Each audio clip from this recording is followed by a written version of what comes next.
বন্ধুরা তোমাদেরকে দেখো আজকে আমি একটা নতুন রেসিপি দেখাবো।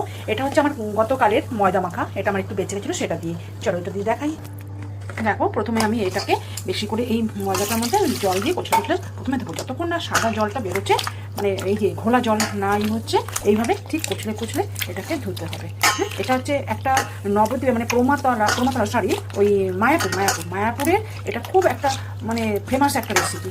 তো আমি এটা সবাই দেখি মানে মোটামুটি এটা অনেকই ভাইরাল হয়েছে। তো আমার একটু ময়দা মাখা ছিলই ঘরে, তো আমি ভাবলাম ওটা দিয়ে একটু বানিয়ে দেখি। এটা অনেকবার ধুতে হয়েছে, তারপরে সাদা জলটা মানে ঘোলা জলটা কেটে গেছে, এখন সাদা জল ঠিক আছে। এটা কিন্তু পরিমাণটা অনেকটা কমে গেছে। দেখো তোমরা যদি ময়দা, আমি ভেবেছিলাম জানি না এটা ওইটুখানি হবে, তো আমার একটুখানি ছিল বলে আমি একটুখানি দিয়ে করছি। তোমরা যদি নিজেরা ফ্রেশ ময়দা মেখে করো, একটু বেশি করো, অনেকটা বেরিয়ে যায়। চলো এর পরের প্রসেসটা তোমাদের সাথে দেখাচ্ছি। এটা আমি সরষে তেলেই রান্না করবো। এটা যদি কেউ বলে গোল গোল করে পাকাবো, এটা মোটেই হবে না। এটা না অনেকটা মানে মাটনের চর্বির মতন, ঠিক আছে। এটা এইভাবেই হবে, এইভাবেই আমি ভেজে নেবো। আমি ভেজে নেবো একটা করে, এই যে ছিটতে হচ্ছে, ছিঁড়ে এটাকে কষানি হয়ে গেছে, এটাকে আমি একটু লাল লাল করে ভেজে নেবো। এগুলো অলরেডি ভাজা হয়ে গেছে, এগুলো এবার আমি তুলে নেবো। আমি তেজপাতা জিরা ফোড়ন দিলাম, এখানে আমি মশলা নিয়েছি, এখানে টমেটো আর আদা বাটা এর মধ্যে দিয়ে দিলাম। ওর মধ্যে দিলাম লঙ্কার গুঁড়ো, একটু দিয়ে দিলাম জিরা গুঁড়ো, স্বাদ মতন নুন, স্বাদ মতন চিনি, মিক্সড করে আমার এই হচ্ছে মশলা। এর থেকে আর বেশি কিছু মশলা আমি দেবো না। বন্ধুরা আমার এদিকে আলু ভাজাও হয়ে গেছে, এবার আমি দিয়ে দেবো এই মশলা, বেশ ভালো করে কষিয়ে। অলরেডি আমার মশলা কষানো হয়ে গেছে। বন্ধুরা এই রেসিপিটা আমি অনেক দেখেছি, তো আমি বানালাম তোমাদের কাছে একটাই রেসিপি। রোজ কিন্তু এটা বানিয়ে খেও না, কারণ একটু ময়দাটা শরীরের পক্ষে খেতে পারো। তাও আমি এই জিনিসটা বানিয়ে দেখালাম তোমাদেরকে যে এটা কী অ্যাকচুয়ালি আমিও এখনো পর্যন্ত খাইনি। তো যেটা দেখেছি সত্যি খুব ফেমাস, এটা মায়াপুরে এটা খুব ফেমাস। এবার আমি দিয়ে দেবো জল। তো আশা করি এটা খেতে জলটা এরকমভাবে দেবে যাতে আলুটা সেদ্ধ হয়।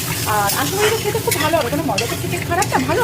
আর এটা এইভাবে আমি করছি, তো ভালোই হবে আশা করি খেতে। তোমরা বানিয়ে দেখো, এটা প্রচুর এটা ভাইরাল হয়েছে এই ভিডিওটা নিয়ে। বন্ধুরা আমার এখানে আলু সিদ্ধ হয়ে গেছে, টকবক করে ফুটছে। এবার আমি দিয়ে দেবো এই ভেজে রাখা ময়দার বড়িগুলো। এবার এটাকে ভালো করে নাড়াচাড়া করবো। তো এটাকে আমি সেদ্ধ হওয়ার জন্য একটু ঢাকা দিয়ে দেবো। বন্ধুরা দেখো কি ফুলে গেছে। বন্ধুরা এর মধ্যে দিয়ে দেবো আমি একটু নামমাত্র ঘি আর একটু গরম মশলা। তো এটা আমার অলরেডি রেডি মায়াপুরের স্পেশাল ছানার রেসিপি।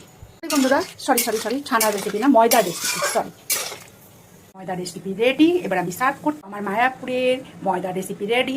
এবার আমি একটু খেয়ে দেখবো। তো আমি এক পিস একটু খেয়ে দেখি বন্ধুরা কেমন লাগছে। বন্ধুরা অসাধারণ বন্ধুরা, তোমরা একবার এইভাবে বানিয়ে দেখো। গরম তো মুখে দিয়েছি, তোমরা এরকম বানিয়ে দেখো, সত্যি কিন্তু রোজ খাবে না এটা।